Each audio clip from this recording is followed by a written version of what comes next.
పవన్ కళ్యాణ్ నాగేశ్వర్ ఎపిసోడ్తో తెలంగాణ రాజకీయాలు వేడెక్కాయి. ఏ కారణం లేకుండా పవన్ కళ్యాణ్ని టార్గెట్ చేయడంతో తెలంగాణ జన సైనికులు యాక్టివేట్ అయ్యారు. త్వరలో జరగబోయే జీహెచ్ఎంసీ ఎన్నికలను దృష్టిలో పెట్టుకుని పవన్ కళ్యాణ్ మీద దాడి ప్రారంభించారనే వాదన వినిపిస్తోంది. పవన్తో పాటు తెలుగుదేశం నాయకత్వం పైన నోరు పారేసుకున్నారు. ఇదంతా సెటిలర్ల ఓట్ల కోసం జరుగుతున్న రాజకీయంలో భాగమని విశ్లేషకుల అభిప్రాయం.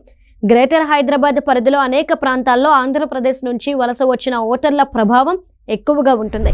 ఎల్బీ నగర్, వనస్థలీపురం నుంచి కుకట్పల్లి, కుత్బుల్లాపూర్ వరకు జీహెచ్ఎంసీలోని చాలా డివిజన్లలో సెటిలర్ల ఓట్లే కీలకం. ఒకప్పుడు టీడీపీకి కంచుకోటగా ఉన్న హైదరాబాద్ నగరం తర్వాత కాలంలో బీఆర్ఎస్కి జై కొట్టింది. ప్రస్తుతం సీఎం రేవంత్ రెడ్డి నాయకత్వంలోని కాంగ్రెస్ పార్టీ సిటీలో వరుస విజయాలు సాధిస్తోంది.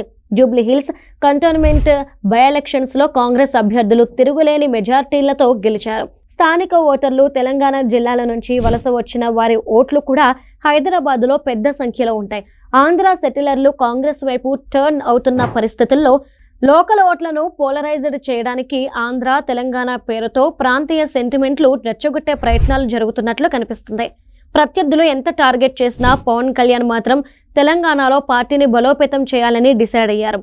తెలంగాణ ఆవిర్భవించిన జూన్ 2న పార్టీ నాయకులతో సమావేశం ఏర్పాటు చేశారు.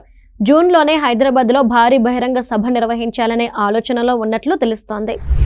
కొంతకాలం క్రితం జరిగిన మున్సిపల్ ఎన్నికల్లో జనసేన పార్టీ నుంచి పోటీ చేసి 2 కార్పొరేటర్లుగా గెలిచారు. పవన్ కళ్యాణ్ ప్రచారం చేయకపోయినా, పార్టీ నేరుగా ఎన్నికల్లో పోటీ చేయకపోయినా 2 జనసేన నాయకులు గెలవడంతో తెలంగాణలో పార్టీకి ప్రజల ఆదరణ ఉందని అర్థమవుతుంది. నాగేశ్వర్, ఆయన మద్దతుదారుల అటాక్తో పవర్ స్టార్స్ ఫ్యాన్స్ అంతా జనసేన కోసం గట్టిగా నిలబడుతున్నారు. ఏపీలో వైసీపీ ఇదే తప్పు చేసింది. 5 ఏళ్ల పాటు పవన్ కళ్యాణ్ని దారుణంగా తిట్టి ఘోరంగా అవమానించడంతో ఫ్యాన్స్ అంతా ఆయనకు అండగా నిలిచి పట్టుదలతో జనసేన కోసం పనిచేశారు. ఇప్పుడు తెలంగాణలోనూ సేమ్ పాలిటిక్స్ రిపీట్ అయితే అది జనసేన రైజ్ అవ్వడానికే ఉపయోగపడుతుందని జన సైనికులు నమ్ముతున్నారు.